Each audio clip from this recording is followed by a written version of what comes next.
quais os principais sinais que vocês estando em Betânia, quais os principais sinais que chegaram para que vocês começassem a pensar numa possibilidade de abertura de processo?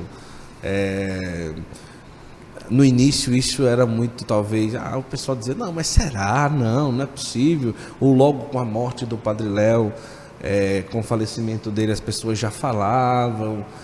Quais os principais sinais que fez com que Betânia realmente precisasse dar passos em relação à abertura do processo? Uma das coisas que ficou muito claro para nós foi assim, a vontade do povo, né? Não fomos nós que imaginamos abrir um processo de beatificação. Essa veio uma necessidade que veio vindo lá do povo, e logo depois da morte do Padre Léo já começaram, chegar os testemunhos, chegaram as pessoas dizendo que tinham encontrado graça, através da intercessão do Padre Léo. Mas nós fizemos tudo com muita calma, deixando as coisas acontecer, não apressamos nada, até que um dia nós falamos também, alguns bispos vinham perguntar, vocês não vão abrir o processo do Padre Léo, não sei o quê? E aí então, um dia nós resolvemos dar esse passo. Fomos até o nosso bispo, Dom Wilson, que por coincidência foi nosso formador em Brusque, contemporâneo do Padre Léo, amigo do Padre Léo. Deoniano também, né?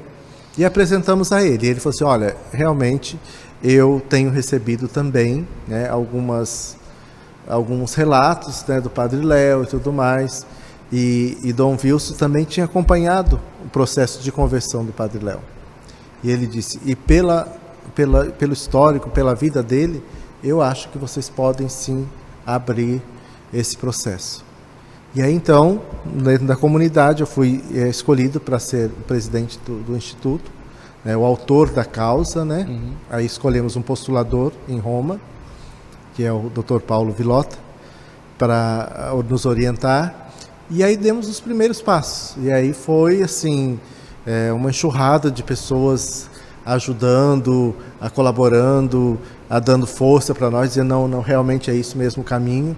Mas em todas as coisas não existe unanimidade, Também temos os outros lados que as pessoas, alguns questionam, até algumas pessoas que conheceram o Padre Léo, mas que ficaram naquela primeira fase, sabe, do Padre Léo, que não passaram para que não passaram pelo processo de conversão do Padre Léo, porque eu acho assim, o processo de santidade não quer dizer que você foi sempre uma pessoa oremos, Você foi uma pessoa normal, E o bonito da santidade está em que você possa ir dando esses passos e chegando, como o Padre Léo chegou lá naquela última pregação da Canção Nova, buscar as coisas do alto, num processo onde ele transpirava Deus. As pessoas que ouvem, que veem aquela última pregação, vê a debilidade humana, mas vê a força de Deus. E é isso que faz com que a pessoa realmente esteja ali num processo de santidade. E é por isso que eu acredito nesse processo. E é por isso que eu vou em frente, que eu vou lutar com todas as forças. Talvez eu não sei se eu vou conseguir ver o Padre Léo nos altares, não sei quanto tempo vai demorar, isso não depende de nós, mas o que depender de mim, eu vou fazer, porque eu acredito nessa santidade do Padre Léo. E ainda mais naquilo que as pessoas vêm confirmando, sabe? Porque uma coisa é você fazer uma coisa por você mesmo. Isso. E você querer que as pessoas comprem a causa com você. Isso. Outra coisa é Deus mostrando para você. Vai em frente, porque é por ali, é isso que está acontecendo. Coisa que você nem imagina, você vai e acontece. Existem características interligadas dos relatos, assim, não, a maioria dos casos é coisa para casal, a maioria dos casos é cura de câncer, a maioria dos casos, existe uma interligação numa maioria, ou é realmente são relatos que divergem assim bastante? De conversões nós temos muitas, Só que isso não pode ser atribuído para uma causa. Para uma causa. Mas existem muitas milhares, né? Milhares.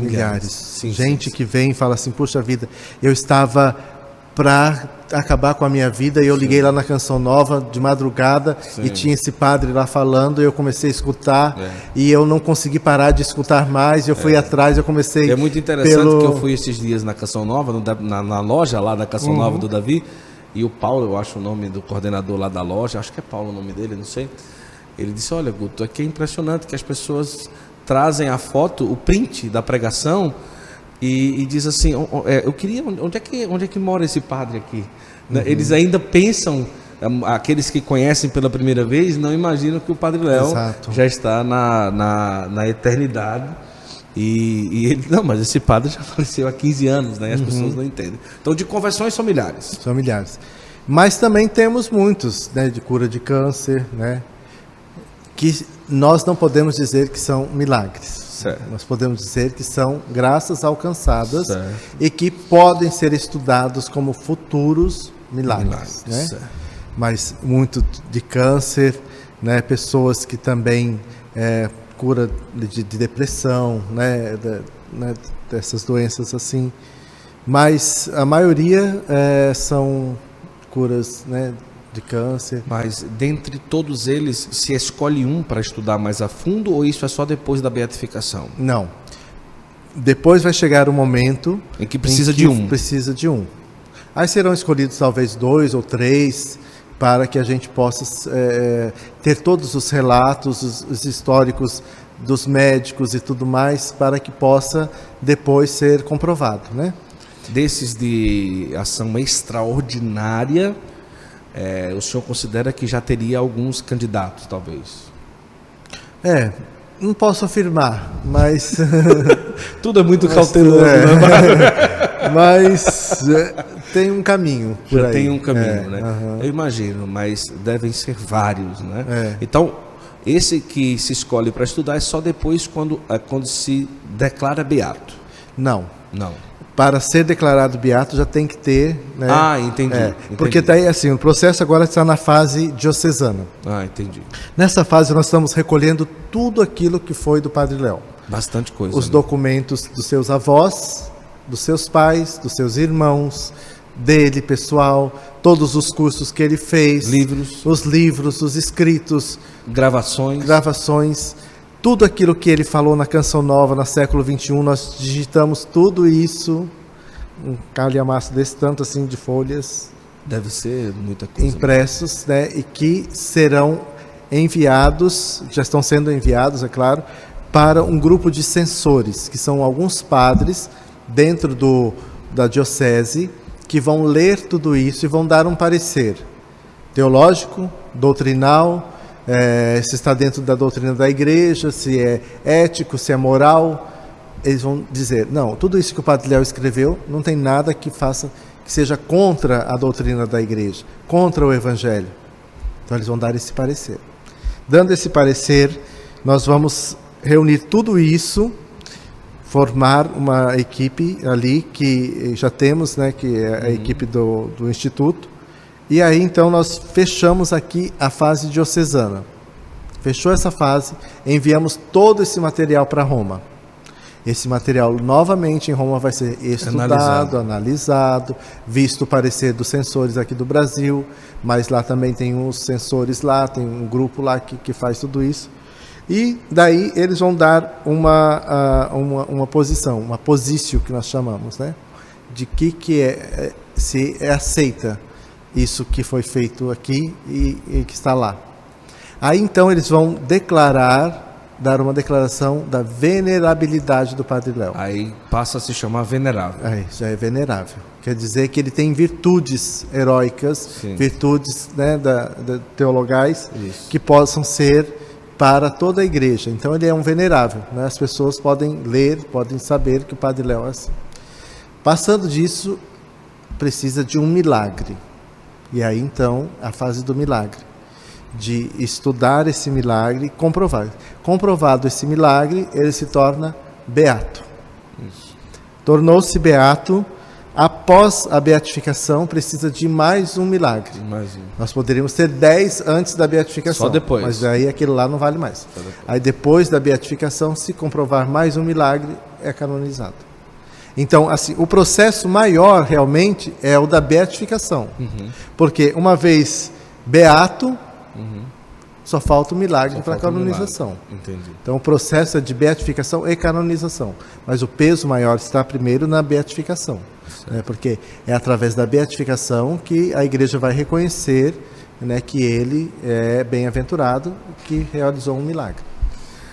Mas eu imagino a quantidade de pessoas que devem mandar testemunhos e assim, o volume disso deve ser extraordinário, né? Nós temos muito que recebemos aqui, as pessoas pedindo a relíquia, né? Porque a gente faz assim uma ação, né? A pessoa, para ela receber uma relíquia, então ela manda um testemunho. Sim. E a gente manda a relíquia para ela, né? Sim. E tem recebido muito, a gente tem tido muitas pessoas, né? E tem um centro de distribuição de relíquias também, que é lá na Canção Nova, no nosso memorial, aqui, que vem aqui. Então hoje nós já distribuímos mais ou menos umas quase 100 mil relíquias. Mais de 100 mil? Mais de 100 mil. É muita coisa. É muita coisa. Impressionante.